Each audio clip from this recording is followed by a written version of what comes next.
Epilogue. Chapter 1. Plans for Mitya's escape. Very early, at 9 o'clock in the morning, 5 days after the trial, Alyosha went to Katerina Ivanovna's to talk over a matter of great importance to both of them and to give her a message. She sat and talked to him in the very room in which she had once received Grushenka. In the next room, Ivan Fyodorovitch lay unconscious in a high fever. Katerina Ivanovna had immediately after the scene at the trial ordered the sick and unconscious man to be carried to her house, disregarding the inevitable gossip and general disapproval of the public. One of 2 relations who lived with her had departed to Moscow immediately after the scene in court. The other remained, but if both had gone away, Katerina Ivanovna would have adhered to her resolution, and would have gone on nursing the sick man and sitting by him day and night. Varvinsky and Herzenstube were attending him. The famous doctor had gone back to Moscow, refusing to give an opinion as to the probable end of the illness. Though the doctors encouraged Katerina Ivanovna and Alyosha, it was evident that they could not yet give them positive hopes of recovery. Alyosha came to see his sick brother twice a day, but this time he had specially urgent business, and he foresaw how difficult it would be to approach the subject, yet he was in great haste. He had another engagement that could not be put off for that same morning, and there was need of haste. They had been talking for a quarter of an hour. Katerina Ivanovna was pale and terribly fatigued, yet at the same time in a state of hysterical excitement. She had a presentiment of the reason why Alyosha had come to her. "Don't worry about his decision," she said, with confident emphasis to Alyosha. "One way or another he is bound to come to it. He must escape. That unhappy man, that hero of honour and principle, not he, not Dmitri Fyodorovitch, but the man lying the other side of that door, who has sacrificed himself for his brother," Katya added, with flashing eyes, "told me the whole plan of escape long ago. You know, he has already entered into negotiations. I've told you something already. You see, it will probably come off at the 3rd étape from here, when the party of prisoners is being taken to Siberia. Oh, it's a long way off yet. Ivan Fyodorovitch has already visited the superintendent of the 3rd étape, but we don't know yet who will be in charge of the party, and it's impossible to find that out so long beforehand. Tomorrow, perhaps, I will show you in detail the whole plan which Ivan Fyodorovitch left me on the eve of the trial in case of need. That was when, do you remember, you found us quarrelling. He had just gone downstairs, but seeing you, I made him come back. Do you remember? Do you know what we were quarrelling about then?" "No, I don't," said Alyosha. Of course he did not tell you.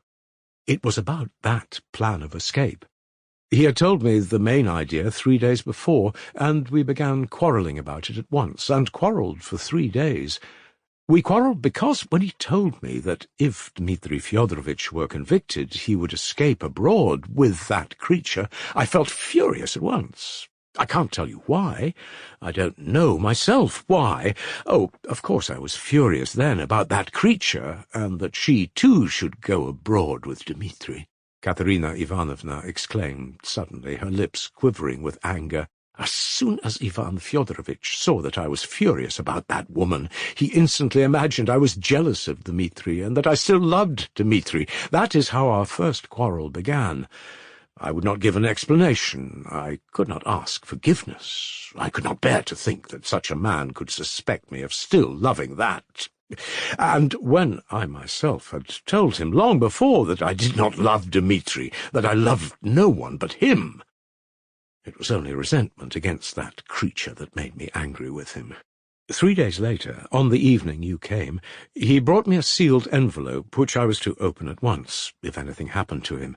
Oh, he foresaw his illness. He told me that the envelope contained the details of the escape, and that if he died or was taken dangerously ill, I was to save Mitya alone. Then he left me money, nearly 10,000, those notes to which the prosecutor referred in his speech, having learnt from someone that he had sent them to be changed. I was tremendously impressed to find that Ivan Fyodorovitch had not given up his idea of saving his brother, and was confiding this plan of escape to me, though he was still jealous of me and still convinced that I loved Mitya. Oh, that was a sacrifice. No, you cannot understand the greatness of such self-sacrifice, Alexey Fyodorovitch.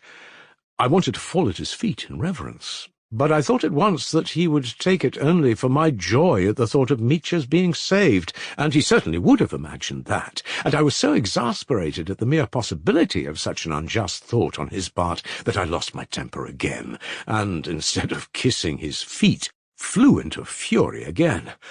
Oh, I am unhappy. It's my character, my awful, unhappy character. Oh, you will see, I shall end by driving him, too, to abandon me for another with whom he can get on better, like Dmitri. But, no, I could not bear it. I should kill myself. And when you came in then, and when I called to you and told him to come back, I was so enraged by the look of contempt and hatred he turned on me that, do you remember, I cried out to you that it was he alone, who had persuaded me that his brother Dmitri was a murderer.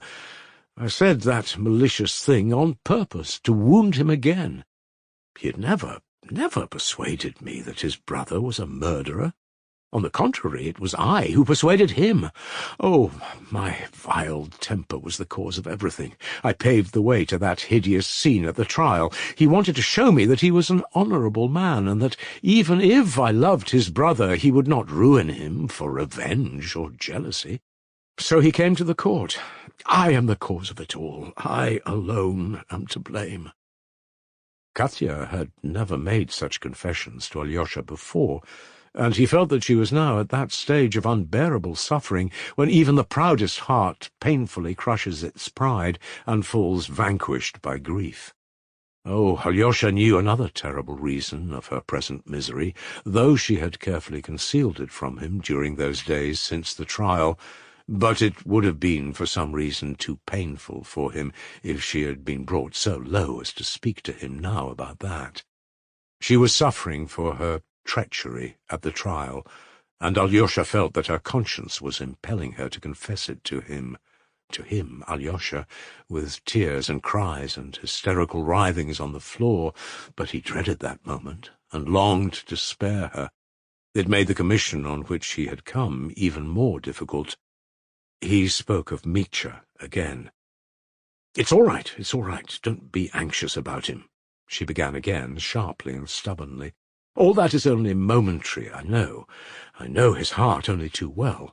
You may be sure he will consent to escape. It's not as though it would be immediately. He will have time to make up his mind to it. Ivan Fyodorovitch will be well by that time, and will manage it all himself, so that I shall have nothing to do with it. Don't be anxious. He will consent to run away. He has agreed already. Do you suppose he would give up that creature? And they won't let her go to him, so he is bound to escape. It's you he's most afraid of. He's afraid you won't approve of his escape on moral grounds.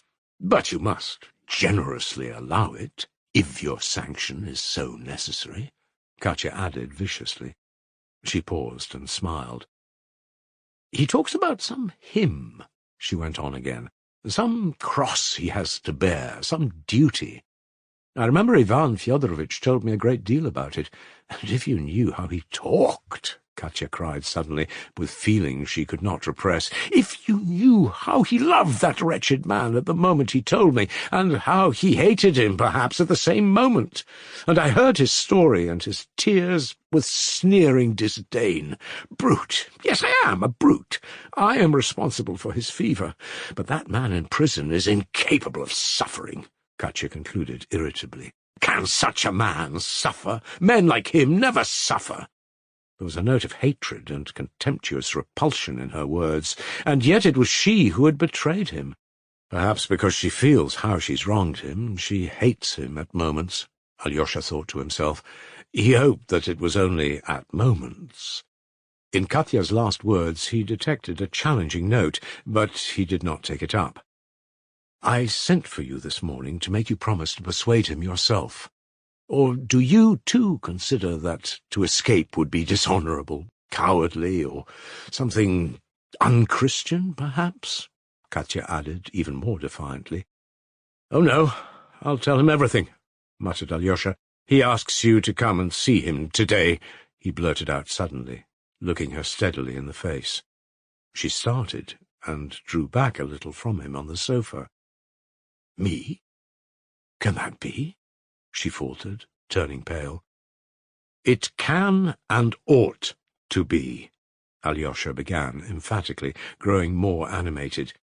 "He needs you particularly just now. I would not have opened the subject and worried you if it were not necessary. He is ill, he is beside himself, he keeps asking for you. It is not to be reconciled with you that he wants you, but only that you would go and show yourself at his door. So much has happened to him since that day.